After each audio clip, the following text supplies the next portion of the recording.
Police को काम करने की प्रोफेशनल फ्रीडम कितनी दी जाए। तो पॉलिटिशियन नहीं चाहता कि प्रोफेशनल फ्रीडम इस हद की हो कि वो खुद पॉलिटिशियन भी उसी पुलिस द्वारा पकड़ा जाए। मुझे दबाव पड़े, मैंने गलत काम नहीं किया है जी, मेरे ट्रांसफर भी टाइम पर हो गए जबकि नहीं होने चाहिए थे। मुझे ऐसी पोजीशंस में नहीं दी जाएगी है जिसको कोई जाना नहीं चाहता, जिस पोस्टिंग जैसी मिली। तो मैं बाराबंकी में पोस्ट हुआ था, वहाँ पर हमें सबसे बड़ा चैलेंज ये मिला था कि वहाँ पर ओपीएम की स्मगलिंग होती थी। तो उस पर मैंने किताब भी लिखी है, बाराबंकी नार्कोस जी। जब मैं वहाँ पोस्टेड था, अच्छा, तो हमारे घर में उसके अंदर फिर उन लोगों ने आकर देखा तो एक्सप्लोसिव्स वहाँ पर थे। Oh my God. और फिर जो यहाँ के घर के पास, घर के अंदर, घर के अंदर ही था, उसके अंदर मूसे के अंदर उन्होंने किया था। 2 आदमी पकड़े गए फिर, और हमने वहाँ पर 2 साल में 13 क्विंटल ओपीएम पकड़ी, जो कि वर्ल्ड रिकॉर्ड है अभी तक है। वो इतनी ओपीएम किसी ने नहीं थी। But that is how Barabanki Narcos was written. And since Barabanki Narcos became very successful,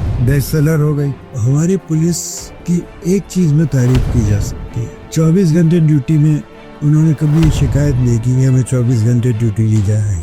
उस दुबे का जो एनकाउंटर हुआ था उसमें तो एक इंक्वायरी हुई थी, सुप्रीम कोर्ट के जज थे और बहुत बड़े बड़े सीनियर ऑफिसर्स भी इसमें रखे गए थे। उन लोगों के इन्वेस्टिगेशन से पता लगा कि ये बिल्कुल जेन्युइन एनकाउंटर था। क्या हाल है दोस्तों, मेंटालिटी के एक और फ्रेश एपिसोड में आपका बहुत बहुत स्वागत है। आज के हमारे गेस्ट हैं Alok Lal ji, who has been a gold medalist from IIT Roorkee. उन्होंने 37 इयर्स इंडियन पुलिस सर्विसेज में स्पेंड करे हैं एज रिटायर्ड एज डीजीपी। इन्होंने बाराबंकी में ओपीएम का सबसे बड़ा बस्ट करा था, जिनके लिए उन्हें प्रेसिडेंशियल मेडल से नवाजा भी गया है। इसी बस्ट पे उन्होंने एक बुक भी लिखी है जिसका नाम है बाराबंकी नार्कोस, और अब इस पे एक बहुत ही एक्साइटिंग सीरीज बनने वाली है। Post retirement now he is an accomplished author who co-writes crime novels with his son Manas Lal, and now he is also the director of the Crime Literature Festival. I am very excited to have this conversation, so please make sure that you watch the entire episode on the mentality. You've had an illustrious career of over 37 years in the police services. आपके हिसाब से in those 37 years as an individual, personally, professionally, क्या बदलाव देखा है आपने अपने आप में? पर्सनली कैसे बदला है पुलिस सर्विसेज में 37 इयर्स के करियर में आपको? देखिए, जब हम एंटर करते हैं किसी भी सर्विस पे तो strongly driven by certain ideas होते हैं, कुछ विजन होते हैं, और उसका जो आधार होता है उस विजन का, वो बेसिकली आइडियलिज्म पे बेस्ड होता है। तो हम लोग ये एक्सपेक्ट करते हैं कि हम जिस जर्नी पे निकले हैं उसमें जो राह है उसमें आगे बढ़ने के लिए जो और दूसरे कैरेक्टर्स हैं, जैसे इन माय केस पुलिस में था, इसलिए पॉलिटिशियंस वर इम्पोर्टेंट, ब्यूरोक्रेट्स वर इम्पोर्टेंट, जो रिसोर्सेज अवेलेबल होते हैं पुलिस के पास वो इम्पोर्टेंट थे। अगर ये सब उस तरह से मिलते रहते हैं जैसा कि आइडियल सिचुएशन होने चाहिए, तो it's a smoother ride than what actually happen. ये सारे जो मैंने 3-4 एस्पेक्ट्स बताए, वो चाहे हमारे लीडर्स हों, चाहे हमारे ब्यूरोक्रेट्स हों, चाहे हमारी जो बेसिक इंफ्रास्ट्रक्चरल अवेलेबिलिटी, उसमें पैसा नहीं मिला जैसा कि आप सोचने से। एक जो सबसे बड़ी कैजुअलिटी होती है वो है आइडियलिज्म की, because you are working with people, specially the politicians, जिनको के अपने कोई अपनी रिक्वायरमेंट्स पूरी करनी होती है। They are serving the public definitely, and the idea of being in politics is to serve the public. लेकिन पॉलिटिक्स का जो स्वरूप बनता है उसके साथ साथ वो लोग किस तरह से यूटिलाइज करते हैं अपने पुलिस ऑफिसर्स को, अपने दूसरे ऑफिसर्स को, अपने और एस्पेक्ट्स को किस तरह यूज करते हैं, वो इम्पोर्टेंट हो जाता है। तो मुझे लगता है कि बहुत कुछ पॉलिटिशियंस के साथ काम करने की वजह से बड़े नहीं तो छोटे मोटे तो कॉम्प्रोमाइज करने पड़ते हैं। लाइक जैसे आप ये जानते हैं कि पर्टिकुलर केस में लाठी चलने की जरूरत नहीं थी, या पर्टिकुलर केस में किसी इंडिविजुअल को अरेस्ट करने की जरूरत नहीं थी, लेकिन वहाँ का जो पुलिस ऑफिसर है, लोकली पोस्टेड है, उसके ऊपर दबाव है वहाँ के किसी इम्पोर्टेंट पॉलिटिशियन का, तो वो सारे काम कर डालता है जो कि शायद उसको नहीं करना चाहिए। As a senior officer, do I overlook that or do I take action against that? That I start weighing सोचने लगता हूँ ये करूँ या ना करूँ। वही मतलब है मेरा कि थोड़ा बहुत आइडियल सिचुएशन से अलग हट के भी सोचने लगता है। जब आप ज्वाइन किया और आप उसके बाद रिटायर हुए हैं, पुलिसिंग में आपको, पॉलिसी मेकिंग में, policing how the police works, उसमें आपको कोई चेंजेस लगे हैं? देखिए, एक बहुत लंबी लड़ाई चल रही है। वो लड़ाई ये है कि पुलिस में रिफॉर्म्स किए जाए। पुलिस में जो रिफॉर्म्स करने का काम आता है, जब भी आता है, तो उसमें एक बड़ा अहम सवाल ये उठता है कि पुलिस को काम करने की प्रोफेशनल फ्रीडम कितनी दी जाए। तो पॉलिटिशियन नहीं चाहता कि प्रोफेशनल फ्रीडम इस हद की हो कि वो खुद पॉलिटिशियन भी उसी पुलिस द्वारा पकड़ा जाए, है ना। एक कंट्रोल्ड एक्सटेंट तक, एक लिमिटेशन तक, सीमा के अंदर ही पुलिस को काम करने देना चाहते हैं। और जिस तरह से कि कॉलोनियल टाइम्स में था कि जो पुलिस है वो उनकी अपनी दास थी, उनकी अपनी नौकर थी, और वो सर्विस अपने आका को देती थी। आज पब्लिक सर्विस का कॉन्सेप्ट है, कहने का मतलब है कि police should serve the citizens. लेकिन आज भी बहुत ज्यादा दबाव पुलिस के ऊपर डिसीजन मेकर्स, पॉलिटिशियंस हो, ब्यूरोक्रेट्स हो, सीनियर ऑफिसर्स भी हो चाहे, तो जो फील्ड लेवल पर काम कर रहे हैं जो लोग, उनके ऊपर ये दबाव रहता है कि उनकी बात भी सुननी है सीनियर की, इसलिए वो भी काम करते हैं जो कि हो सकता है इंटायरली पब्लिक इंटरेस्ट में। बेसिकली आप बोल रहे हैं फ्री हैंड नहीं है। फ्री हैंड नहीं, फ्री को चाहता भी नहीं है। एक बहुत इम्पोर्टेंट केस है सुप्रीम कोर्ट का। एक मिस्टर प्रकाश सिंह थे, हमारे फॉर्मर डीजीपी यूपी के, वो गए थे सुप्रीम कोर्ट और उनकी पिटीशन यही थी कि पुलिस में रिफॉर्म्स के ऑर्डर्स किए जाए। तो तकरीबन 10 साल तक वो केस सुप्रीम कोर्ट में चला। 2006 में जो ऑर्डर है उसमें रिफॉर्म्स के लिए बहुत सारी चीजें उन्होंने कही, और उसमें एक पुलिस एक्ट, आदर्श पुलिस एक्ट बनाया गया। वो बहुत सारे जूरिस्ट वगैरह ने मिलके बहुत आइडियल, और सीनियर पुलिस ऑर्डर्स मिलकर उन्होंने एक आइडियल पुलिस एक्ट बनाया कि इसके बेसिस पर हर स्टेट में पुलिस मिलनी चाहिए। Police are not the state subject, हर स्टेट की अपनी पुलिस कहती है।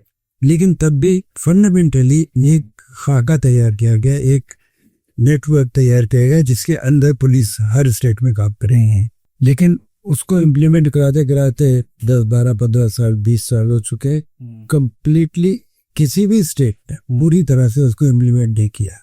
क्योंकि सबसे बड़ी रिक्वायरमेंट यही है कि प्रोफेशनल फ्रीडम कुछ पुलिस को मिले। प्रोफेशनल फ्रीडम का मतलब ये है कि वो अगर किसी को अरेस्ट करना है, किसी के खिलाफ कोई एक्शन लेना है, तो उन्हें ये नहीं सोचना पड़ेगा ये तो फला मिनिस्टर का भाई है या फला सीनियर ऑफिसर से रिलेटेड है।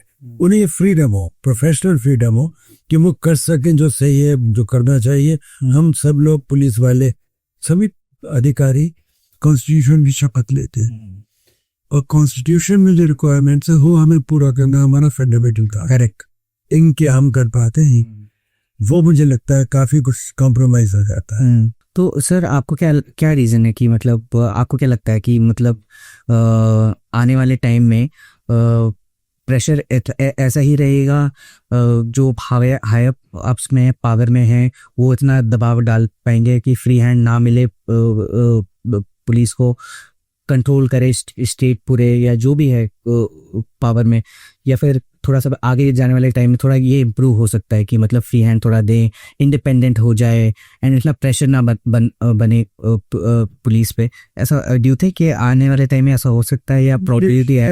यश बड़ा मुश्किल लगता है मुझे, क्योंकि इधर एक टेंडेंसी आपने भी देखी होगी और सभी लोग कमेंट करते हैं बात पे कि जो एजेंसीज हैं पुलिस की, चाहे वो सेंट्रल गवर्नमेंट की हो चाहे स्टेट गवर्नमेंट की एजेंसीज हो, उनका उपयोग अन्य कारणों से भी किया जा रहा है। पॉलिटिकल ओपोनेंट को दबाने के लिए इस्तेमाल किया जा रहा है।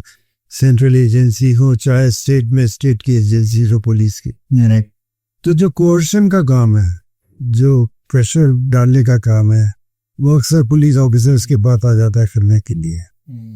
अब जब ये एक तरह का ये प्रोसेस शुरू हो जाता है, ये भी नहीं, ये प्रोसेस 50 साल पहले शुरू हो गया था कि मिसयूज किया जाए एजेंसीज को। ये अब की बात नहीं है, पहले भी होता था। कुछ बीच में एक्सेप्शन आ गए, कुछ अच्छे लोग आ गए, उन्होंने नहीं होने दिया, लेकिन बाय एंड लार्ज ये प्रोसेस चलता है। आज भी हम ये सोचते हैं कि साहब जहाँ इलेक्शन होने वाला होता है वहाँ ईडी बहुत ज्यादा है, सीबीआई के बहुत जाता है, इनकम टैक्स वाले बहुत जाते हैं।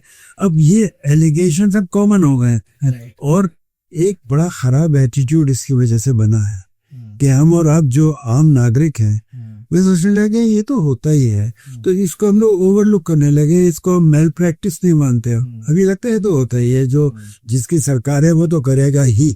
तो ये एक बहुत खराब ट्रेंड हुआ है। तो अगर ये एक्सेप्टेंस हो गई पब्लिक में तो इस कारण से पब्लिक उस गवर्नमेंट के खिलाफ वोट नहीं करेगी। दूसरे कारणों से शायद कर दे, लेकिन अपने आप में ये एक कारण नहीं बनेगा कि इसने मिसयूज किया है, उसको नहीं करेगा।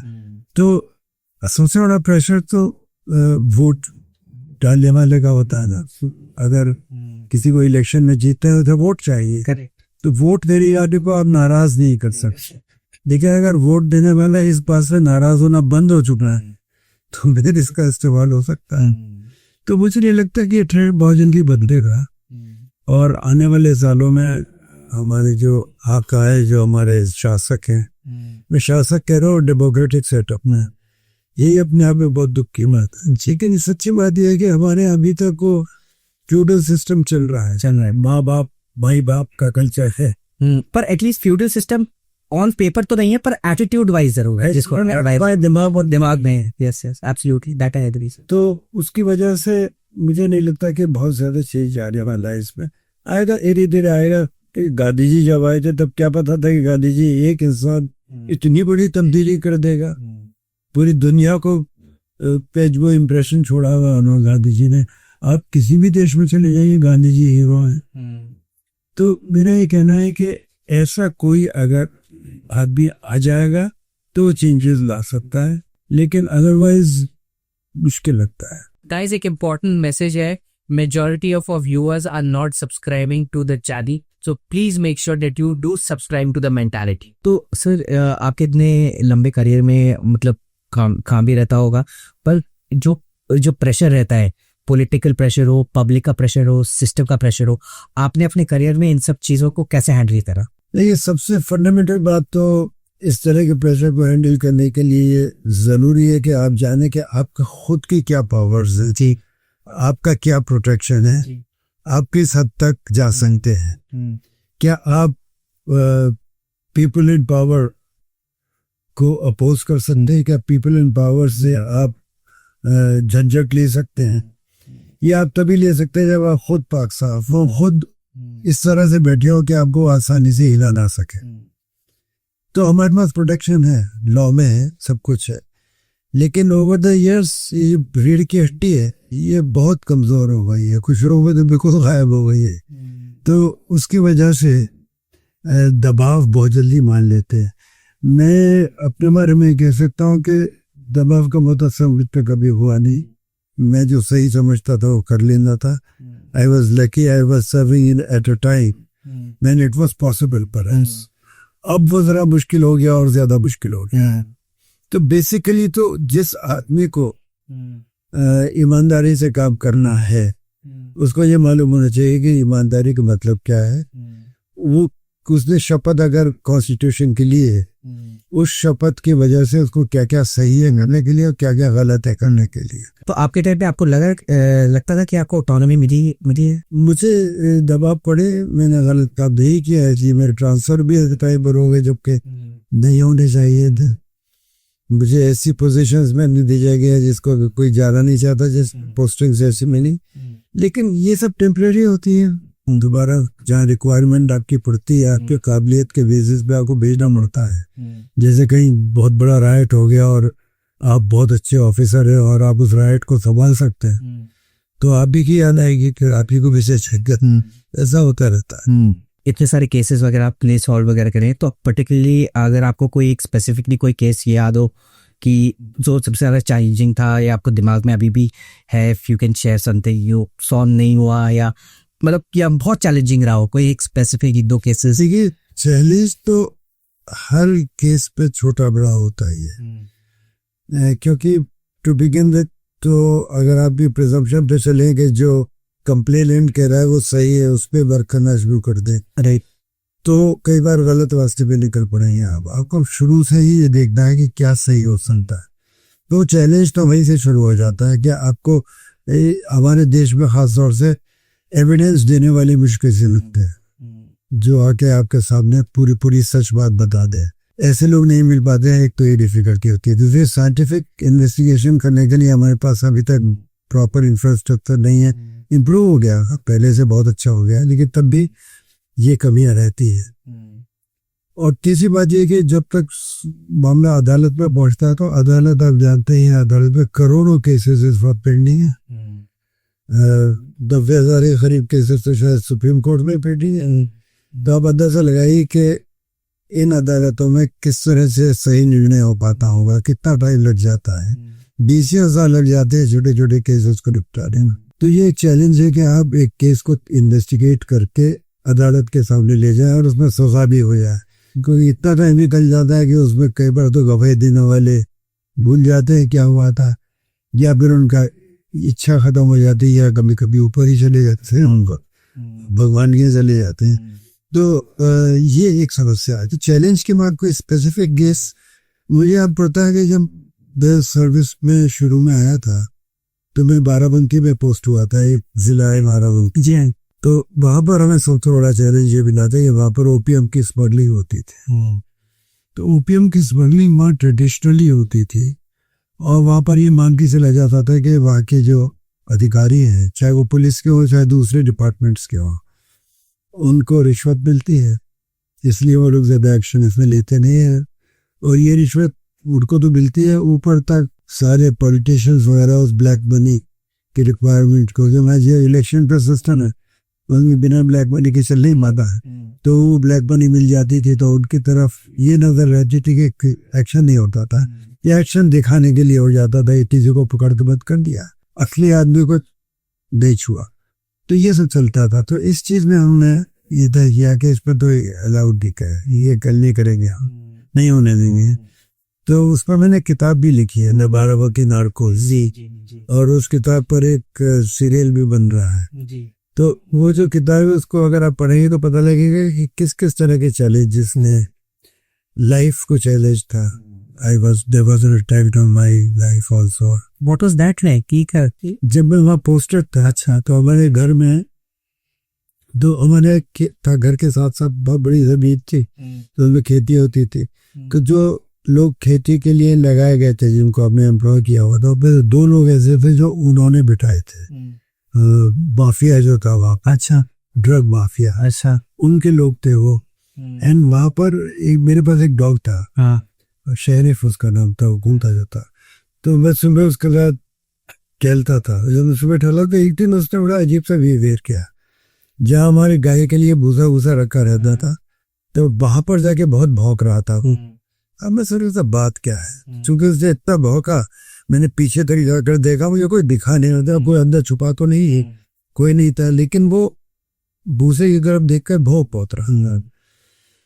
तो फिर मैंने इंस्पेक्टर कोतवाली को बुलाया, और हमारे जो इंस्पेक्टर आया हो सकेगा सर इसमें दिखवाना पड़ेगा बॉम्ब स्क्वाड से, बॉम्ब डिस्पोजल स्क्वाड मंगाया गया। अच्छा, उसके अंदर फिर उन लोगों ने आकर देखा तो एक्सप्लोसिव्स वहां पर थे। Oh my God. और फिर जो आपके घर के पास, घर के अंदर, घर के अंदर ही था, घर का कंपाउंड था, काफी बड़ा था, कई एकड़ का था। My God. हमारे घर के पास जब भूसा रखा जाता था, पुराना शेड था, राइट था, उसके अंदर, भूसे के अंदर उन्होंने किया था। 2 आदमी पकड़े गए। फिर उनसे जब पूछताछ शुरू हुई तो धीरे धीरे कुछ आइडिया होने लगा कौन है ये लोग। उनमें से एक का तो मर्डर उन्होंने करा दिया, इससे पहले के बाद मैं कुछ ज्यादा बता पाते ऑब्वियसली। और एक आदमी वहां से भाग गया, फिर हमें कभी मिला नहीं। What kind of explosive was this sir? क्या व्हाट इस टाइम पे क्या एक्सप्लोसिव्स तो मुझे एग्जैक्टली याद नहीं है, लेकिन एक्सप्लोसिव्स थे।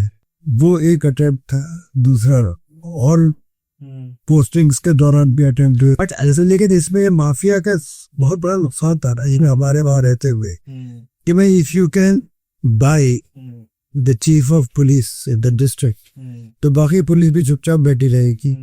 लेकिन अगर चीफ ऑफ पुलिस आपके पीछे पड़ा हुआ है तो बाकी लोग भी कुछ ना कुछ तो करते ही रहेंगे। और हमने वहाँ पर 2 साल में 13 क्विंटल ओपियम पकड़ी, जो कि वर्ल्ड रिकॉर्ड है अभी तक है। वो इतनी ओपियम किसी ने नहीं पकड़ी।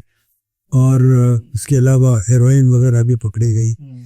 तो उसकी वजह से उनकी इकोनॉमी पे बहुत बुरा असर पड़ा। और उनका जो सबसे बड़ा सौदाना था वो तो मेंटली डिस्टर्ब हो गया। तो लखनऊ में एक मेंटल हॉस्पिटल है, वहां पर जाके वो भर्ती रहा। उसके बाद वो उसको मेरा नाम लेता था, इसने ये प्लान कर रखा था कि इसको तो खत्म ही करना है।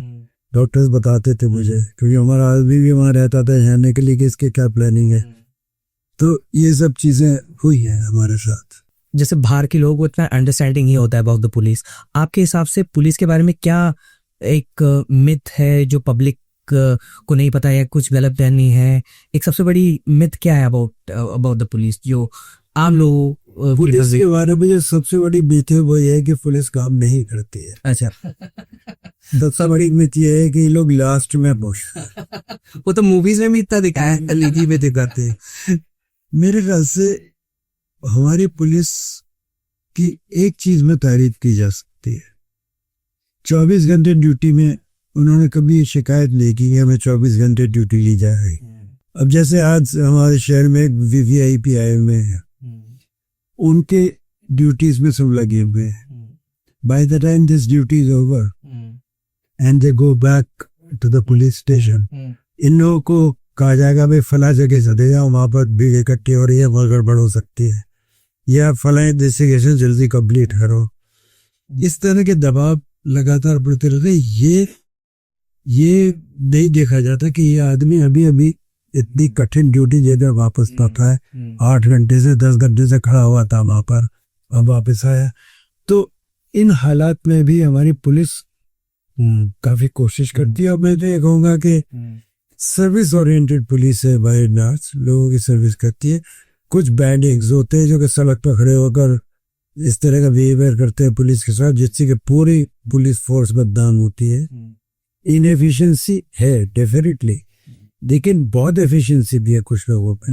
और फॉरेन फोर्सेस के लोग जो हमें मिलते हैं, जब हम कभी ट्रेनिंग वगैरह में फॉरेन कंट्री के ऑफिसर से बात करते हैं, वो लोग कई बार बहुत ही आश्चर्य से कहते हैं कि आपके पास भी रिसोर्सेज है, लेकिन तब भी आप बहुत डिलीवर कर लेते हैं।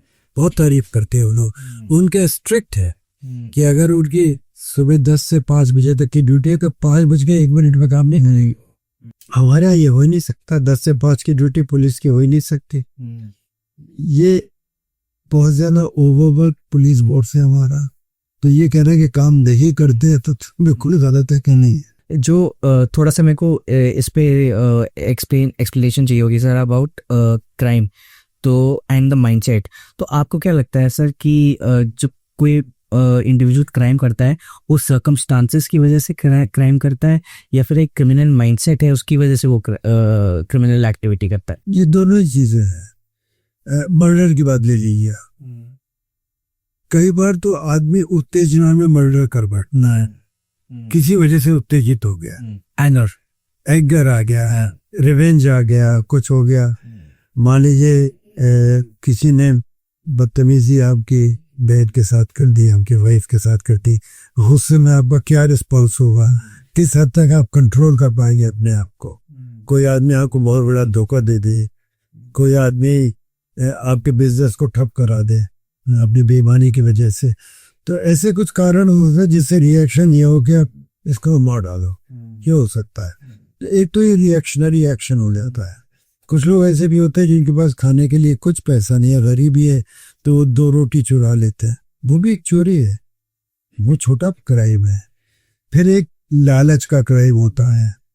तो जैसे बहुत बड़े बड़े हमारे लोग हैं जो देश के सबसे बड़े उद्योगपति भी ली, वो टैक्स बचाने के लिए क्या क्या करते हैं, white collar crime white collar करते हैं, करेक्ट। फिर आती है बात के आपने दूसरा एस्पेक्ट पूछा था कि क्या है साइकोलॉजिकल क्रिमिनल माइंडसेट। तो कुछ लोगों का क्रिमिनल माइंडसेट होता है, वो साइकोपैथ्स होते हैं और वो उन्हें मजा आता है क्राइम करना।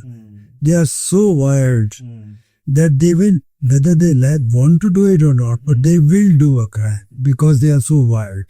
This is not a very large percentage. ज्यादातर क्राइम जो है वो दो तीन चीज़ों की वजह से हमारे बीच में होता है। और हम जब ट्रेनिंग करते थे हमें बताया गया था जर, जोरू और ज़मीन।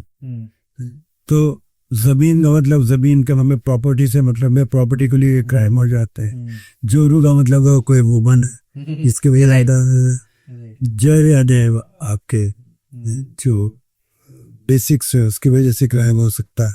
तो ये सब चीज़ें जो ज़मीनी तेजी लग गई जाती है। तो मुझे ये कहना है कि क्राइम एक इंटरनल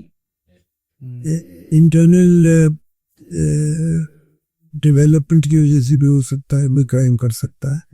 कुछ लोग there are so wired that they will do it, there are others who are forced to commit a crime, and thirdly लालच का क्राइम होता है जो कि ज़्यादातर हमारे टैक्स बचाने वाले लोग करता है, टैक्स एवेजन वगैरह करने के लिए। तो सर मेरे को ये बताइए, जैसे आपने अभी आपने मेंशन करा कि एक माइंडसेट होता है, वो बायोडी वैसे होते हैं, उनको क्राइम करना ही करना होता है। आपके हिसाब से जैसे आपके करियर में आपने you must have dealt with a lot of criminals and all that, तो जो साइकोलॉजी होती है एक क्रिमिनल की, वो ओवर द टाइम बनती है या फिर लाइक उन्होंने बचपन से अपना माहौल वैसा देखा है उसकी वजह से वो इन्फ्लुएंस हो गए और उन्होंने क्राइम करा, या गलत संगत में आ गए उसकी वजह से क्राइम करा, या आउट ऑफ, हमने रेज की भी बात करी, या एंगर उनको आ गया अचानक से, और मतलब क्रिमिनल रिकॉर्ड नहीं है वो, बट उसने मर्डर कर दिया किसी का, या आउट ऑफ दैट। तो ऐसे सिचुएशन में मेजॉरिटी कौन से केसेस होते हैं क्रिमिनल? कोई सैनिटाइज सैंपल नहीं होता कि ये क्रिमिनल ऐसा है, ये ए टाइप का, बी टाइप का, सी टाइप का, डी टाइप का, ऐसा नहीं है। बहुत सी चीजें मिक्सड अप होती हैं, आपने कई फैक्टर्स होता है। तो एक क्रिमिनल बनने के लिए कई सारे फैक्टर्स एक साथ प्ले करते हैं। अब मान लीजिए क्राइम, जो साइकोपैथ की बात करते हैं, उसको इसमें मजा आता है कि वो मर्डर करे, मर्डर करने में मजा आता है, या वो मिसोजिनिस्ट है, तो मिसोजिनिस्ट होने की वजह से उसके टारगेट्स विमेन होती है, विमेन को मारता है, ऐसे रमन राघव टाइप के जो जजू हैं। तो they will choose a target and plan a murder of that target, and therefore they will study that particular target, उसके मूवमेंट्स देखेंगे, वो ये देखेंगे कहाँ पर इसको मर्डर किया जा सकता है। तो उनका पैटर्न ऑफ क्राइम भी जो है, एक क्राइम का दूसरे से मिलता होगा, तीसरे से मिलता होगा, कुछ ना कुछ कॉमनलिटीज होगी। But this man will not start committing this murder at a very young age, क्योंकि तब तक वो वाला बिल्डअप नहीं हुआ है उसमें कि वो इतना डिसलाइक करने लगे विमेन को कि मारना शुरू करते हैं। तो उसके लिए भी सर्टेन एज तक पहुंचना पड़ेगा ना, कि वो डिसलाइक करने लगे विमेन को, तो वो होता है। या कुछ लोग बहुत ही ज्यादा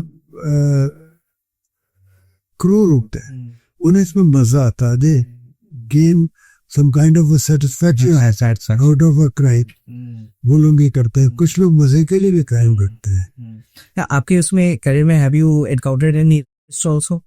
तो आते रहते हैं यार, ये तो उनका माइंडसेट क्या होता है sir? Why do they commit heinous crime? Like उनका कुछ ऐसा सर्कमस्टेंसेस होती है, और करने वाला आदमी जो है वो और दूसरे लोगों की तरह से होता है, तो फर्क थोड़ी होता है उसमें।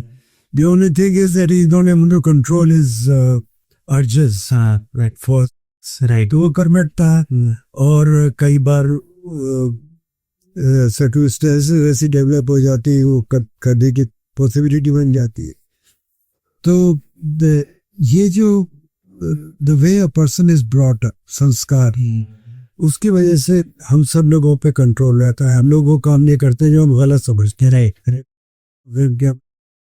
99.9% people will not, but there will be a small percentage, a very small percentage, जो कि मौका आने पर कर सकता है, मौका मिलने पर। कुछ लोग एक बार कर लेते हैं तो हमको ऐसा लगता है कि no, this is something that I can repeat. Impurity आ जाती है कुछ हद तक के साथ, इसमें तो कुछ हुआ नहीं। और हमारे में भी ये कहेंगे कि बहुत सारे केसेस में सजा नहीं हो पाती। आपको क्या रीजन है? Is this a problem of the judiciary?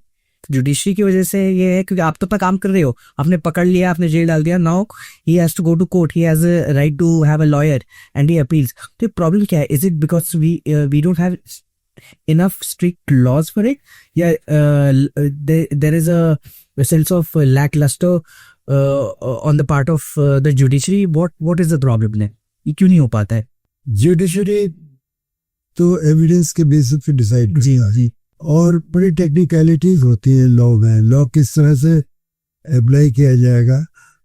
तो हमारे जो वकील हैं वो जब किसी को डिफेंड कर रहे होते हैं तो फैक्ट्स पे डिफेंड करने की जरूरी नहीं है, कोई ना कोई टेक्निकल पॉइंट, अगर इसकी तो अरेस्ट गलत है, साहब इसका बयान गलत हुआ, साहब फला चीज हो गई, यानी मैं टेक्निकल इशू उठाकर जुडिशरी के सामने उसको बचाने की कोशिश करते हैं। तो यही वकील का काम भी होता है कि वकील लोगों को बचाने के लिए हर तरह की कोशिश करता है। जुडिशरी के सामने क्या एविडेंस आई है, कितनी स्ट्रेंथ है उस एविडेंस की, उसमें कितनी सच्चाई नजर आती है, उसके बेसिस पर क्या निर्णय लिया जा सकता है, सजा दी जा सकती है, सजा दे लायक है कि नहीं है, ये सारे फैक्टर्स उनको बे करने पड़ते हैं। अच्छी तरह सोच समझ कर निर्णय देना होता है, क्योंकि जो ट्रायल कोर्ट है उससे ऊपर और कोर्ट्स भी होते हैं, हाई कोर्ट होता है, सुप्रीम कोर्ट होता है, तो ये सारी चीज़ें रिव्यू होने लगती हैं। तो कोई भी जज बहुत ज़्यादा जल्दी में निर्णय नहीं लेना चाहता है, तो जुडिशरी के सामने ये मजबूरियां भी होती है। जज जानता है, पहले दिन से जानता है कि यही मुल्जिम है, यही सही है और इसी ने किया है क्राइम, लेकिन क्या उसके सामने एविडेंस आ पाई? तो एविडेंस क्यों नहीं आ पाती है? एक तो अगर प्रॉपर इन्वेस्टिगेशन नहीं हुआ है तो एविडेंस नहीं आ पाती है, अगर हमारा प्रोसिक्यूटर ठीक से प्रोसिक्यूट नहीं कर पाता है तो एविडेंस नहीं आती, अगर हमारे जो गवाह हैं वो अपना बयान बदल लेते हैं तो एविडेंस नहीं आ पाती। यह हम लोगों की बेसिक जो हम लोगों ने लाइन पकड़ी है उस इन्वेस्टिगेशन की, उसमें कहीं फ्लॉ है, जिसकी वजह से हमें कंक्लूजन में पहुंचे जो कि फ्लॉड कंक्लूजन है, वो जुडिशरी के सामने खुल जाता है तो फिर सुलह नहीं होती। जी, मैं अभी पुलिस में रिफॉर्म्स की बात कर रहा हूँ। जी, जब पुलिस सही तरीके से अपना काम करे इसलिए रिफॉर्म्स की जरूरत है, इसी तरह में जुडिशल रिफॉर्म्स की बहुत ज़रूरत है। और हमारे एक परमानेंट कमेटी बनी हुई है जो कि जुडिशल रिफॉर्म्स के लिए काम करती रहती है, गवर्नमेंट ऑफ इंडिया की कमेटी लगातार वो पे जुडिशल कमीशन, ठीक है, वो करते रहते हैं। लेकिन जुडिशरी के अंदर कहीं ना कहीं तो कमियां होंगी, जो इतने करोड़ों के केसेस अभी तक डिसाइड नहीं हो पाए हैं। इतना बैकलॉग है, I think 10-15 lakh pending cases अभी भी सुप्रीम कोर्ट में है अभी। तो यही बात है कि इतने सारे केसेस इकट्ठे हो जाना बहुत अच्छी बात तो नहीं है, तो कुछ ना कुछ तो तरीका निकलना चाहिए। बहुत ही केशे कोर्ट है ना, justice delayed is justice denied. Absolutely. आप ये सोचिए कि आज से 20 साल पहले अगर कोई केस शुरू हुआ है, मान लीजिए प्रॉपर्टी का कोई केस है, जिसने केस दायर किया उसका बेटा भी उसका निर्णय नहीं दे पाता है, ग्रैंडसन निर्णय दे ले, वही बहुत बुरी बात है। तो हमारे यहाँ जो जुडिशरी के टाइम है, जो टाइम लगता है केस डिसाइड करने में, इसको इस पे कुछ करना पड़ेगा। This is really killing the entire judicial system. तो सर, आपके ओपिनियन में व्हाट इज मोर चैलेंजिंग या what is as a ex police officer yourself, आपको क्या लगता है कि वाइट कॉलर क्राइम ज़्यादा डेंजरस होता है या फिर वायलेंट क्राइम ज़्यादा डेंजरस होता है? बिकॉज दोनों की अपनी वो है कि मतलब अगर किसी ने करोड़ों का स्कैम कर दिया, लोन वापस नहीं करा किसी बिजनेसमैन ने, एंड दैट पंच या मर्डर वो है, तो both are equally. Violent crime है वो तो ज्यादा इंडिविजुअल के अगेंस्ट होता है, उसमें एक इंडिविजुअल को नुकसान होता है, एक फैमिली को नुकसान होता है, कम्युनिटी को नुकसान हो जाता है। हमारे ये वायलेंट क्राइम है, दो कम्युनिटीज का झगड़ा दे, कम्युनिटी बहुत सफर कर जाती है। ये तो नंबर्स हैं, स्मॉलर नंबर्स हैं। वाइट कॉलर क्राइम का इम्पैक्ट पूरे पब्लिक पर पड़ सकता है। टैक्स पेयर्स का पैसा जाता है, उस पैसे का इस्तेमाल कैसे हो रहा है, सही तरीके से हो रहा है या नहीं हो रहा है। अगर सही तरीके से हो रहा है तो बहुत अच्छी बात है, सबको फायदा पहुंचता है। लेकिन अगर वो क्राइम हो रहा है, उसका करप्शन हो रहा है, 60%, 70% of the public money is being taken away, is being wished away by corrupt people, तो 30% ही पब्लिक को मिला वापस, तो उससे क्या हो पाएगा? तो उससे बहुत बड़ी संख्या में लोगों को नुकसान पहुंचता है। तो मुझे लगता है white collar crime impacts a larger population, और वायलेंट क्राइम लिमिटेड लोग के लिए खराब होता है। राइट। तो सर आपके ओपिनियन में, मतलब taking Q from what you just said, जो भी क्रिमिनल होता है, is it possible that a criminal can be reformed? हो सकता है? Yes, absolutely. हमारा पूरा जेल का सिस्टम है वो इसी बेसिस पर बनाया गया है। It's reformation system. The idea is to reform the person. Right. Jail में सजा देने का आइडिया नहीं है। सजा तो होती है, बंद हो गए आप 20-20 साल के लिए आप चले गए, जिंदगी भर के लिए चले गए, लेकिन रिफॉर्म करने का सिस्टम ये होता है कि वहाँ जो लोग जाते हैं उनको कुछ ना कुछ काम सिखाया जाता है, जिससे जो वो बाहर जाए तो वो काम कर सके। रिफॉर्म करने का जज्बा तो है, कोशिश तो की जाती है, लेकिन उस तरफ जितना ध्यान देना चाहिए उतना दे नहीं पाते हैं। It is possible to reform a criminal, असर पड़ेगा उस पर अगर सही लोगों से उसकी मुलाकात हो जाए। मैं नहीं कह रहा हूँ उसे जेल में रिफॉर्म हो सकता है। If there are mentors in the society, ऐसे सोशल लीडर्स हैं जो सोसाइटी को गाइड कर सके। तो जैसे मान लीजिए आज के लड़कों को अगर एम्प्लॉयमेंट नहीं मिल रहा, पढ़ लिख के बैठे हुए हैं, कोई एम्प्लॉयमेंट अवेलेबल नहीं है, तो वो क्राइम की तरफ झुक सकते हैं। उनके लिए एक ही हो सकता है, क्या करें, क्राइम के अलावा कोई ऑप्शन नहीं है। ये एक मजबूरी की स्थिति में आ सकते हैं। ऐसे में अगर कोई मेंटर हो तो वो उनको दिशा दिखा सकता है, वो गाइडेंस दे सकता है, जिससे इस स्थिति में ना पहुंचा। राइट। तो it is possible to reform a criminal by teenagers. हम जो पुलिस ऑफिसर्स की बात करते हैं, जो यंग पुलिस ऑफिसर्स हैं, उनमें लीडरशिप के बारे में मतलब क्या वो सीख सकते हैं? मतलब when they go into the police force, what can they learn about leadership when they start off their career in the police forces? Leadership in any field of activity, उसका बेसिक फंडामेंटल है कि खुद आपको transparent होना पड़ेगा। अगर आप कहें कुछ और करें कुछ और, तो आपका जो फॉलोअर है वो आपको सबसे पहले माप लेता है। इसलिए आप अगर अपने फॉलोअर से एज लीडर अपने फॉलोअर से कुछ काम लेना चाहते हैं, तो आपकी ऑनेस्टी उसको नजर आनी चाहिए। क्या you actually are willing to toe the line that you are telling others to. एक तो ये जरूरी है कि वो ट्रांसपेरेंट हो। दूसरे, लीडर को बहुत क्लैरिटी होनी चाहिए कि वो क्या चाहता है, उसके सामने क्या गोल है, उसको अचीव करने के लिए रास्ता क्या है। There should be no confusion in the mind of the leader. Now I don't say that there should only be a fixed goal. Depending on the time, depending on the developments, depending on the changes that take place around you, you can reconsider your goal to begin with. But एक गोल हमेशा definitely रहना चाहिए कि हम जिस चीज़ के लिए employ किए गए हैं, मान लीजिए पुलिस ऑफिसर है, पुलिस ऑफिसर का काम लॉ एंड ऑर्डर करना है, कंट्रोल करना है। उसका काम ये है कि ऑनेस्टी से अपने लोगों से काम ले, ईमानदारी से लोग इन्वेस्टिगेशंस करें और पब्लिक की सेवा करें। वो सब चीज़ें अगर उसे मालूम है उसको करना क्या है, तो वो खुद भी करे और औरों से भी कराए। ये तो करना ही है, लेकिन हो सकता है अल्टीमेटली जो आपने शुरू में गोल बनाया था, वो because of the changes, various changes which will come about, change तो होता ही रहता है, तो हो सकता है हमें उस पर कुछ ऑल्टरेशंस करने पड़े। यूएस में अभी डोनाल्ड ट्रंप के आने के बाद मतलब there is this organization called ICE। तो उनका काम ये होता है कि जो इलीगल इमिग्रेंट्स होते हैं या फिर जो ज़्यादा क्रिमिनल करते हैं, उनको ज़्यादा फ्री हैंड नहीं देते। अब शूट एंड साइड का ऑर्डर उनको मिला है। तो अभी यूएस में भी एक इंसिडेंट हुआ, यंग वुमन गॉट शॉट।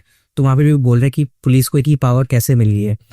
यहाँ पे भी आपको क्या लगता है कि पुलिस को इतना टफ होना चाहिए, उतना ही टफ होना चाहिए जैसे यूएस में है, या थोड़ी और एम्पैथी होनी चाहिए? अगर एम्पैथी भी है तो आपको क्या लगता है कि टफनेस और एम्पैथी दोनों का बैलेंस होना चाहिए पुलिसिंग में इन आवर इंडियन कॉन्टेक्स्ट? देखिए, अगर लॉ बहुत ज्यादा कोअर्सिव है,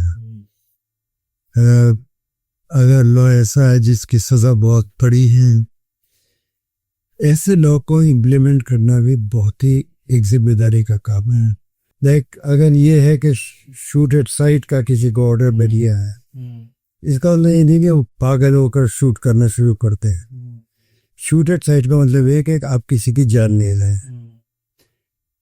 इस तरह का अगर कोई आपको आदेश मिला हुआ है तो जाहिर है कि आप पागलों की तरह गोली थोड़ी चलाएंगे, फिर सोच समझ के चलाएंगे। तो जो कोई भी ऐसा लॉ है जिसको कि बहुत ही ज्यादा एक्सट्रीम, जिसमें सजा इन्वॉल्व है, उसका इस्तेमाल करने में भी और समझदारी की जरूरत है।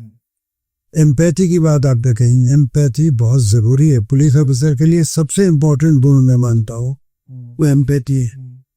A police officer should be able to understand the pain that a victim has to go through. अगर किसी विक्टिम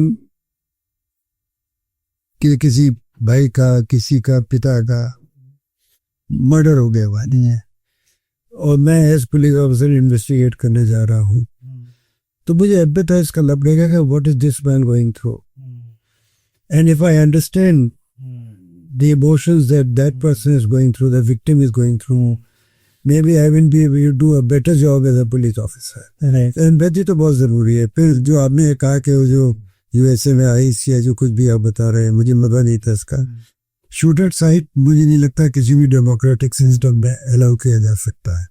जो अक्सर फिल्मों में दिखाते हैं शूट एट साइट वाला, हमारे यहाँ निकल क्यों दिखाते थे, वो बहुत ही एक्सट्रीम सर्कमस्टेंस में जब कर्फ्यू लगा हुआ है और उसके बाद भी चीजें कंट्रोल नहीं हो पा रही हैं, तो एक्सट्रीम सर्कमस्टेंसेस में कभी अगर पुलिस गोली चलाती है उसका भी जस्टिफिकेशन देना पड़ता है, उसकी भी जांच होती है, जुडिशियल इंक्वायरी होती है।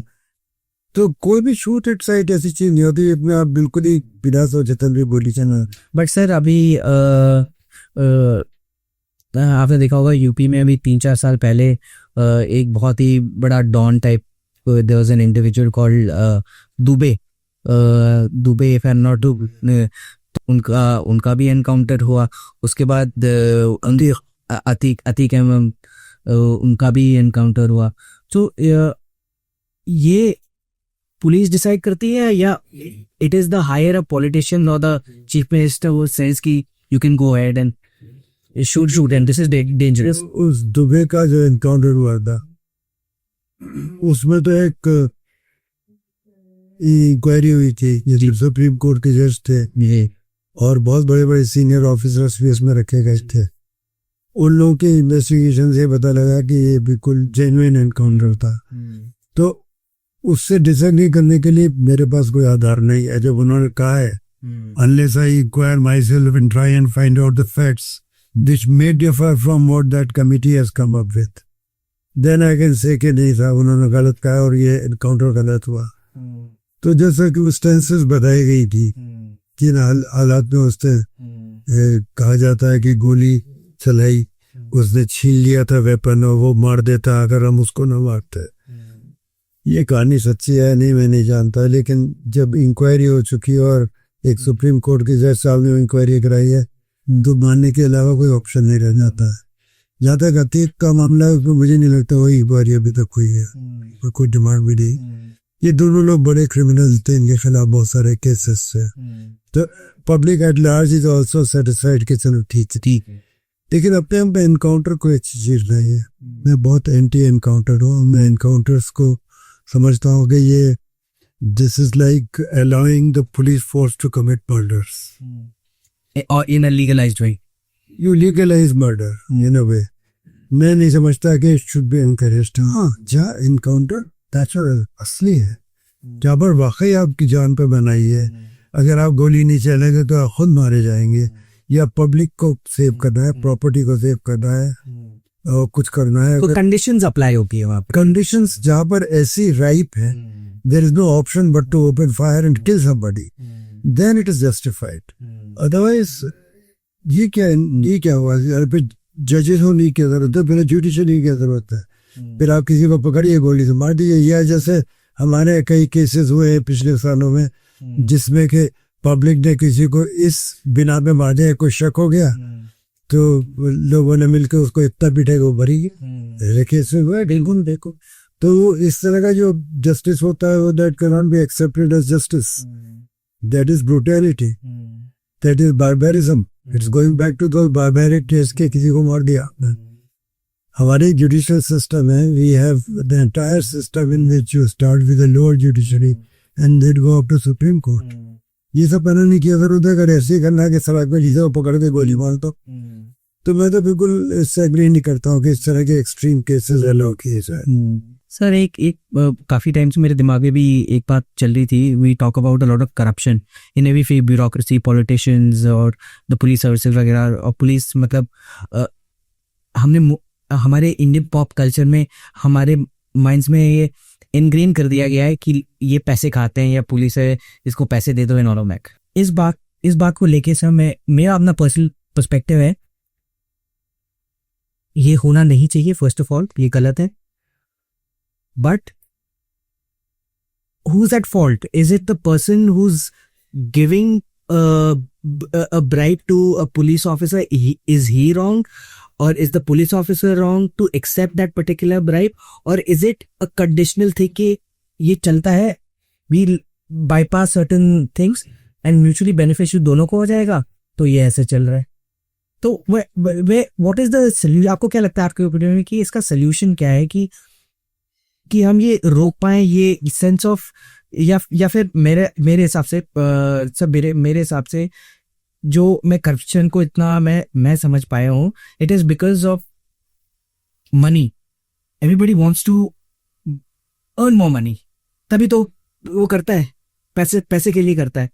बट अगर पुलिस ऑफिसर्स की सैलरी बढ़ा दे जो पुलिस सर्विसेज में है, या जैसे आर्म फोर्सेस में करा 6 पे कमीशन 7 पे कमीशन करा, वैसी पुलिस ऑफिसर्स के लिए उनकी सैलरी और बढ़ा दी, उनको ये लगे कि दे फाइनेंशियल स्टेबल, उनको ब्राइब देने की जरूरत ना पड़े या ये सब करने की ना पड़े। तो क्या इसका एक ये सोल्यूशन है, या what is your opinion on this? सवाल आपको बहुत लंबा है और जवाब बहुत छोटा है। अच्छा, करप्शन सिर्फ पुलिस में नहीं है, करप्शन हमारे हर सरकारी, करेक्ट राइट, और सरकारी विभाग में नहीं, हमारे जो private education system, private health system, जो हमारे हॉस्पिटल्स हैं, आपको किसी टेस्ट की मान लीजिए जरूरत नहीं है, पैथोलॉजिकल टेस्ट की, तब भी आपका टेस्ट करा लिया जाए। आपको जो बीमारी नहीं है उसका इलाज दे दिया जाएगा। आपको ऑपरेशन की जरूरत नहीं है तो आपको ऑपरेशन कर दिया जाएगा। तो जो इसकी मेन वजह है वो लालच है। आप देखा अगर तनख्वाह बढ़ा दी जाए तो क्या कम हो जाएगा? हो सकता है थोड़ा बहुत असर पड़े। और जो पे कमीशंस की आप बात कर रहे हैं, 7th पे कमीशन जो लास्ट आया था, 8th भी अनाउंस, जी सर, ये पे कमीशंस हम सबकी तनख्वाह गवर्न करते हैं, और तनख्वाह पिछले 7th पे कमीशन में अच्छी खासी बढ़ गई थी, बहुत अच्छी हो गए। और आज की तारीख में मुझे नहीं लगता कि कोई सीनियर ऑफिसर चाहे किसी डिपार्टमेंट का हो, उसको तनख्वाह बहुत कम मिलती है। यहाँ तक कि कांस्टेबल्स की भी अच्छी खासी तनख्वाह है। इन्हें कांस्टेबल्स भी अब 40 से 50 हज़ार रुपये पाते हैं। तो मैं नहीं समझता कि आज की तारीख में तनख्वाहें कम है, खर्चे बढ़ गए हैं, परेशानियां बढ़ गई है, लोगों की रिक्वायरमेंट्स बढ़ गई, एस्पिरेशंस बढ़ गई। पहले एक बात बताता हूँ, जैसे मान लीजिए किसी पुलिस के अधिकारी के या पुलिस के किसी कांस्टेबल के 2-3 बच्चे हैं, उसको पढ़ाना है, उसको कभी कोई समस्या नहीं आती थी कि वो जाके किसी महंगे स्कूल में लाइन में खड़ा होकर अपने बच्चे का एडमिशन कराए। ज्यादातर लोग सरकारी अस्पताल में, सरकारी स्कूल में पढ़ते थे। मैं खुद गवर्नमेंट इंटर कॉलेज से पढ़ा हुआ हूँ। मैं किसी भी प्राइवेट स्कूल में जाकर बहुत बड़ी फीस देकर नहीं पढ़ा। मैं हमेशा ही ऐसे स्कूल कॉलेजेस में गया जहाँ फीस बहुत कम थी, तो मुझे वो पिंच महसूस नहीं हुआ, न ही मेरे भाइयों को, मेरे बहनों को हुआ। लेकिन अब होने लगा है क्योंकि इस तरह का कंपटीशन बहुत बढ़ के आए हैं। एक तरह का पहले शो ऑफ नहीं था, अब बहुत ज्यादा ये शो ऑफ हो गया कि अगर मेरे पास मारुति कार है तो दूसरे के पास कौन सी कार है मैं देखूंगा, अरे उसके पास तो मर्सिडीज आ गई, उसके पास BMW है। तो ये सोसाइटी में बहुत आपस में कंपटीशन बढ़ गया है। पहले थे ना कि बस 2 गाड़ियां होती थी, एक एम्बेसडर और एक फिएट, और ये सब मानते थे कि पूरे सोसाइटी का 1 या 2% लोग हैं जो ये सब अफोर्ड कर सकते हैं, बाकी लोग नहीं कर सकते हैं। तो वो उस तरह कंपटीशन उतना नहीं था। अब लेकिन ये कंपटीशन एक तो बढ़ गया है बहुत ज्यादा। कौन से स्कूल में जा रहा है, कौन सी कार में आता है, कौन से चिप्स खाता है, चिप्स सस्ते हुए खाता है, नहीं बहुत दिक्कत है। ऐसी ऐसी चीजों का बहुत ज्यादा असर पड़ गया है वो हमारी थिंकिंग पर। करप्शन की एक वजह और है कि हम लोग करप्शन को ओवरलुक बहुत करने लगे हैं। सीनियर लेवल्स पे जूनियर के ऊपर कंट्रोल की कमी हो गई है, और हमारे जो लीडर्स हैं वो बहुत एक्सपोज हुए हैं करप्शन। पहले हमारे जो नेता थे जो हमारे देश को लीड कर रहे थे, हमारी गवर्नमेंट के लीडर्स थे, उन पर कोई उंगली नहीं उठा सकता था, कोई था ही नहीं उंगली लाभ मामला, कभी नहीं होता। कोई एदाद पकड़ा जाता तो बहुत बड़ी खबर बनती थी। राइट। अब लेकिन जमाना वो आ गया है जब ये कहना मुश्किल है कि ईमानदार कौन है। पहले ये 1-2 लोग बेईमान हुआ करते थे, अब बहुत कम लोग ईमानदार होते हैं। तो ये चीज एक तो ऊपर से शुरू होती है। अगर ऊपर तक पैसा जाना है तो कोई ना कोई नीचे से करे पहुंचाएगा ऊपर तक। आपने सवाल बहुत गहराई के साथ पूछा है, और इसमें मुझे लगता है कि जो हमारी ग्रीड है, ग्रीड, वो सबसे बड़ा कारण है, हमारा लालच, जिसकी वजह से हम लोग करते हैं। सिर्फ पुलिस नहीं करती है, पुलिस नजर आती है। पुलिस वाले वर्दी पहन के सड़क पे खड़े होकर अगर पैसा लेते हैं तो बहुत लोग देते हैं, देखो पैसा ले रहा है। लेकिन अगर किसी और विभाग का आदमी ऑफिस के अंदर बैठकर या किसी और जरिए से पैसा बना रहा है, या कोई व्हाइट कॉलर क्रिमिनल है, वो अपना व्हाइट कॉलर क्रिमिनल, वो भी एक करप्शन है ना, करे अल्टीमेटली वो करप्शन कर रहा है, तो वो इतना नजर नहीं आता।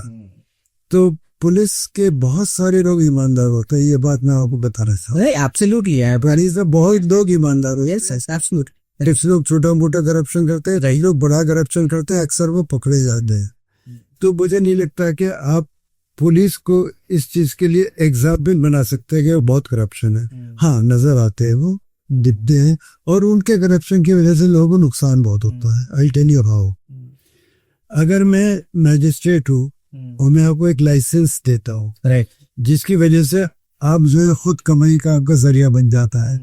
लाइसेंस मिल गया किसी चीज का, आप बने पेट्रोल पंप रहना है, उसका लाइसेंस मिल गया, आपकी कमीशन हो गई, आप शिकायत दिख रही है उसे लाइसेंस नहीं दे के लिए मुझसे पैसा नहीं आया। लेकिन अगर आप पकड़े जाने हैं किसी केस में और आपको उस केस से छूटने के लिए किसी को पैसा देना पड़ता है, तो एक नेगेटिव रीजन से पैसा दिया। कई बार तो अपना खेत बेच के पैसा देता है।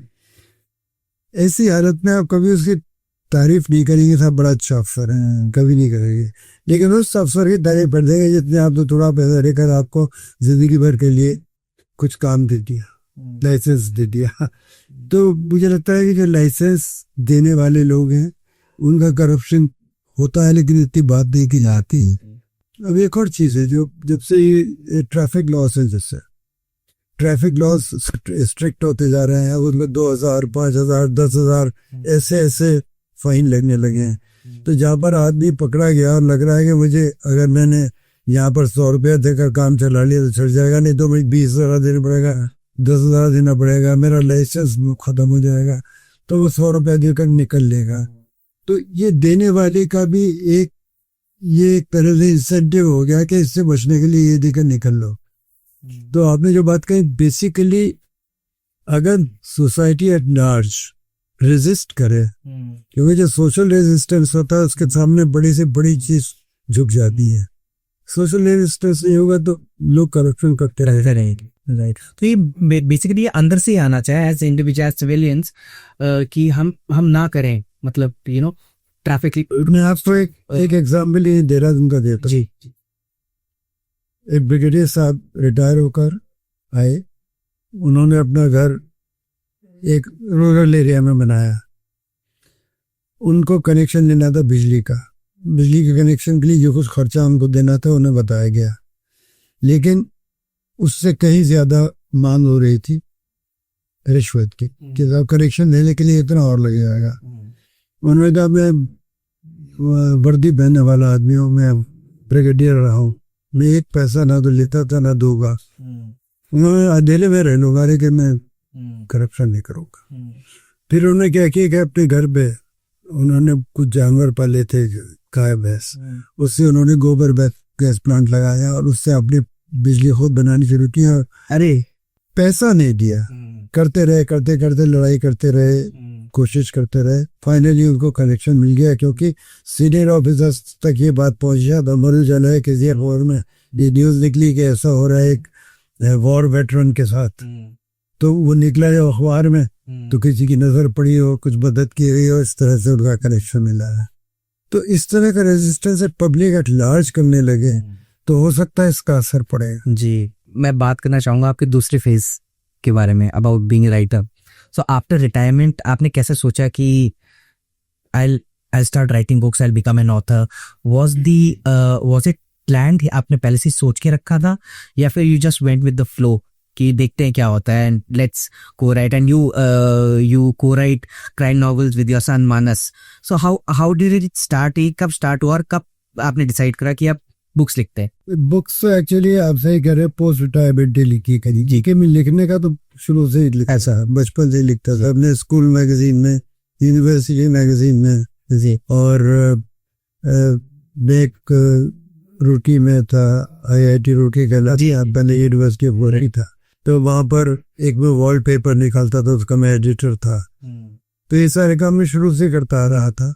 ठीक है ना, किताब के फॉर्म में लिखने का काम मैंने आफ्टर रिटायरमेंट किया। तो एक तो मेरी पत्नी जो है मधु, वो मुझसे अक्सर कहती थी राइट अ बुक। फिर मानस आया तो मानस से भी इंसिस्ट किया। मैं कहता था किताब लिखना ही बहुत लंबा काम है, सालों लग जाते हैं किताब पूरी करने में, और उसके बाद इतनी मेहनत के बाद जरूरी नहीं है कि आपको कोई पब्लिशर मिल ही जाए। तो मानस ने कहा कि मैं पब्लिशर जरूर दिलवाऊंगा, यू रेस्ट एश्योर्ड, आप लिखिए। But that is how Barabanki Narcos was written.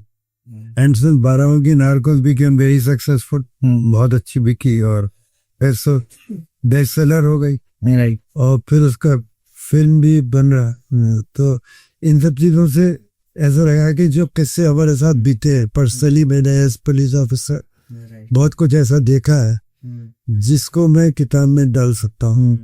और उसका एक और फायदा ये कि पब्लिक एट लार्ज के लोग क्या पुलिस क्या करती है, क्या चैलेंजेस हैं, सिस्टम कैसा है, उसमें किस तरह से लोग सक्सेसफुल हो सकते हैं, ये सारी चीजें लिखने का एक मौका था। तो I became convinced that I should write. Though I think the first book came because of the encouragement I got from family, and subsequent books came because that first book became very successful. तो अब तक तो 6 किताबें हो गई हैं जी, और 7वीं भी अगले साल आ जाएगी। तो चल रहा है काम। आपके नॉवेल्स में क्राइम डिटेल्स होती हैं, तो कभी ऐसा लगा कि ये टू रियल हो जाएगा आपके रीडर्स के लिए? रियली लिखते हैं हम, this is actual crime, actual incidents.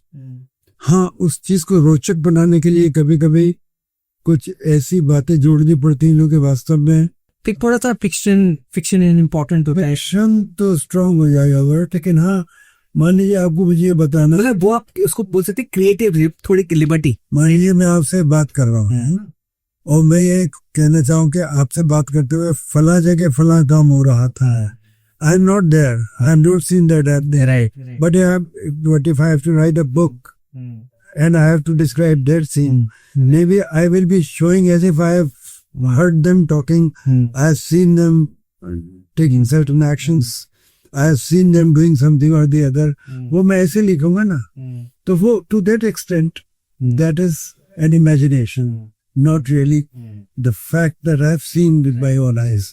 इन दोनों को मिलाकर ये बात पूरी बनेगी, जो एक्चुअली मैंने देखा है, सुना है, बोला है, करा है, उसके अलावा क्या हुआ होगा को मिलाकर कहानी बनती है। राइट सर, आप यू आर को राइटिंग विद योर सन मानस। कभी लिखने के टाइम पे क्रिएटिव डिफरेंसेस आपको? Absolutely yes. तो वैसे कैसे, how do you deal with that? ऐसा है कि कई बार तो ये होता है कि पर्टिकुलर चैप्टर है, मान लीजिए, उसको मैं कहता हूँ ठीक है हम दोनों अलग अलग लिखते हैं, तुम लिखो मैं भी लिखता हूँ, देट मीन सी कौन सा ज्यादा अच्छा जा रहा है। हम दोनों बैठ के देखते हैं कि किसने जो लाइन पकड़ी वो ज्यादा अच्छी इफेक्टिव है, किताब के लिए अच्छी है, उसको पकड़ लेते हैं, या फिर दोनों को मिलाकर किस तरह लिखा जा सकता है वो भी करते हैं। तो two writers who have their own minds, who have their own ideas of looking at things.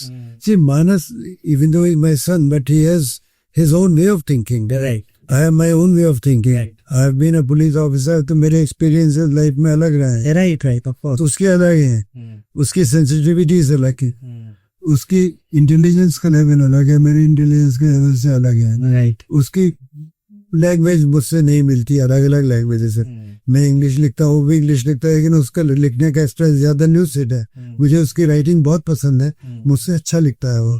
तो हम दोनों जब मिलके लिखते हैं तो एक दूसरे को कुछ ना कुछ कॉम्प्लीमेंट कर रहे हैं। मैं अपनी पुलिस की नॉलेज और अपने बैकग्राउंड और अपने लंबे एक्सपीरियंस की बात तक पहुंचा सकता हूँ, वो अपनी राइटिंग एबिलिटीज की बात मुझ तक पहुंचा सकता है। दोनों मिलकर किताब बन जाती है। आप दोनों के बीच राइटिंग प्रोसेस कैसे डिवाइड होता है? मतलब पुलिस रियलिज्म आपको आपका स्टोरी टेलिंग मानस का ऐसा होता है या हाउ डज इट वर्क? ऐसा है, देखिए बेसिक स्टोरी तो हम दोनों शेयर कर लेते हैं मैंने कि ऐसा हुआ था, जैसे बाराबंकी की स्टोरी है मुझे। तो इसको लिखने का एक तो यह तरीका कि मैं लिखूं पूरी की पूरी, जैसे बाराबंकी इज माय बुक, उसमें मानस मेरा को ऑथर नहीं था, लेकिन Manas was the editor of the book. तो जगह जगह वो सजेस्ट करता था कि we can say this differently. एक तो वो हुआ, फिर जब हम दोनों अपने आप किताब लिखनी शुरू की तो मैं एक्नॉलेज करता हूँ कि जो इमोशनल एस्पेक्ट्स हैं राइटिंग के, उस पर उसकी बहुत अच्छी पकड़ है। और जब टेक्निकल एस्पेक्ट्स हैं पुलिस वर्म के, लीगल सिस्टम के, पॉलिटिशियंस के बिहेवियर के, सोसाइटी एट लार्ज के एक्सपीरियंसेस हैं, वो मेरे उससे ज़्यादा हैं, तो वो एस्पेक्ट्स दे आ जाते हैं। तो this is the working arrangement between us.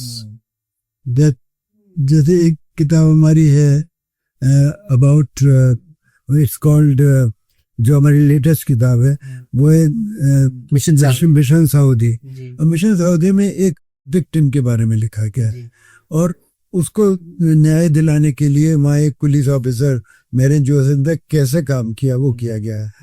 तो जो मेरिन जोसेफ ने काम किया है, जो उसके टेक्निकल एस्पेक्ट्स हैं, जो उसका लीगल सिस्टम्स हैं, जो इंटरपोल है, इंटरपोल कैसे काम करता है, सीबीआई से क्या मतलब इंटरपोल का, और स्टेट पुलिस कैसे काम करती है जब कोई आपका क्रिमिनल इंडिया के बाहर जाकर छुप गया है। तो ये तो एस्पेक्ट्स मैंने उसके दिए बेसिकली, लेकिन उस लड़की के साथ, उसकी फैमिली के साथ, उसके जानने वालों के साथ, उसके फ्रेंड्स के साथ क्या हुआ, वो एस्पेक्ट्स मानस ने बहुत अच्छी तरह समझे। हम लोगों ने उन लोगों से भी बात की, विक्टिम फैमिली से भी बात की, वो सब किया ना, लेकिन उसका जो राइटिंग स्टाइल इन चीज़ों के बारे में है, इंडिविजुअल के जो एक्सपीरियंसेस हैं, उसकी सेंसिटिविटी बहुत हाई लेवल की है। तो when I am writing this book I will supply, जैसे उसमें एक चैप्टर है about how the Interpol acts, how the ये एक्स्ट्राडिशन होता कैसे, what is the legal basis for extradition, how do we go about it, what are the stages of extradition, what is to be done, वो सारी चीज़ें legal knowledge वो चूँकि मुझे ज़्यादा है तो मैंने उस एस्पेक्ट को डील किया। वो चैप्टर मोर और लेस ऑलमोस्ट 70-75% मेरा लिखा हुआ है, ठीक है। लेकिन अगर उस विक्टिम के साथ क्या हुआ, किस तरह से she was violated, how things happened in her life, वो चीजें मानस देवी की, वहां पर 75% मानस है। तो अगर आज का कोई लिसनर पुलिस राइटर या दोनों बनना चाहता हो तो आपका एक ऑनेस्ट नो फिल्टर एडवाइस क्या होगा? अगर आज किसी ने सर्विस एंटर की है तो उसको एक काम जरूर करना चाहिए कि वो एक डायरी मेंटेन करे। डायरी में इंटरेस्टिंग केसेस खास तौर से नोट करता रहे, उसकी डिटेल्स नोट करता रहे। आगे चल के जब कभी वो किताब लिखना चाहेगा तो डिटेल्स बड़ी काम आएगी। आज की तारीख में मुझे किताब लिखने के लिए कई बार पुलिस स्टेशन जाना पड़ता है, दूसरे डिस्ट्रिक्ट में, दूसरी स्टेट में जाना पड़ता है, और केरला का मामला है तो केरला का समझने के लिए वहाँ के लोगों से बात करनी पड़ती है, जाना पड़ता है। तो अगर मेरे पास डायरी होती है और उसमें मैं लिखता रहता तो ये बहुत सारी चीज़ें मैं बचा सकता था, टाइम बच सकता था। दूसरी चीज़ ये है कि अगर कोई ऑथर बनने में इंटरेस्टेड है तो उसको हमेशा विक्टिम के पॉइंट ऑफ व्यू से सोचने की काबिलियत होनी चाहिए, क्योंकि it's not a top down thing. It's not as if you're sitting on a pedestal and you're a police officer, therefore you know best. हाँ. अब ये देखिए कि अगर आप उस विक्टिम की जगह होते तो क्या होता, अगर आप उस क्रिमिनल की जगह होते तो क्या होता, अगर आप इन बिटवीन की जगह होते, विक्टिम और क्रिमिनल के बीच में किसी चीज में होते तो क्या होता. अगर सबके साइकोलॉजी को आप अंडरस्टैंड करने की कोशिश करते रहेंगे, you will write a better book. I think that is very important, that you should study the persons, their psychology, their attitudes, why they are like that, what is good about them, what is not good about them, what are the forces that drive them to act in a certain manner. Criminal क्यों एक crime कर रहा है, वो चीजें अगर आप समझने की कोशिश करेंगे तो आपको अच्छा राइटर बन जाएगा. ये बहुत ही यूनिक सा सेगमेंट हमने ऐड करा है इस साल से. So quick answers, not, you don't have to think too much. तो फर्स्ट है यूनिफॉर्म या पेन. यूनिफॉर्म. रियल क्राइम या फिक्शन क्राइम. फिक्शन. एक क्वालिटी जो हर पुलिस ऑफिसर में होनी चाहिए. ईमानदारी. क्राइम सॉल्व करने में सबसे अंडररेटेड स्किल क्या है. Hard work.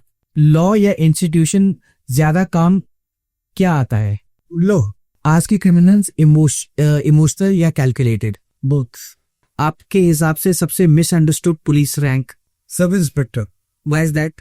Because he is the one who is acting on the field. He is the one who doing the ground work. दरोगा होता है ना, दरोगा को ही सारी पावर्स हैं. इंसिडेंटली लॉ है, it is the entire law is about the officer in charge of police station. Right. उसके ऊपर किसी के लिए नहीं लिखा हुआ उसमें. एज डीजीपी मेरी जो पावर्स हैं वो भी officers in charge of police station वाली हैं. राइटिंग टाइम सुबह या रात. Any time when the mood is. Manas के साथ लिखना इजी है या चैलेंजिंग है. बोथ.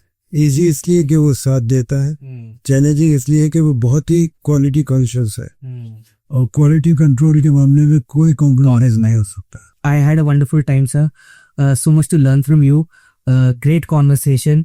पॉडकास्ट मैंने कई किए हैं जी, लेकिन इस पॉडकास्ट में एक बार मुझे बड़ी पर्सनल लगी कि आप बहुत ही पर्सनल लेवल पे क्वेश्चन पूछ रहे हैं, ऐसे दिल से निकले हुए क्वेश्चन. जी, thank you so much sir. I had a wonderful time, और जब भी आपके पास टाइम हो, I would love to have you on the podcast again. So thank you so much sir. Thank you for coming sir. Thank you so much.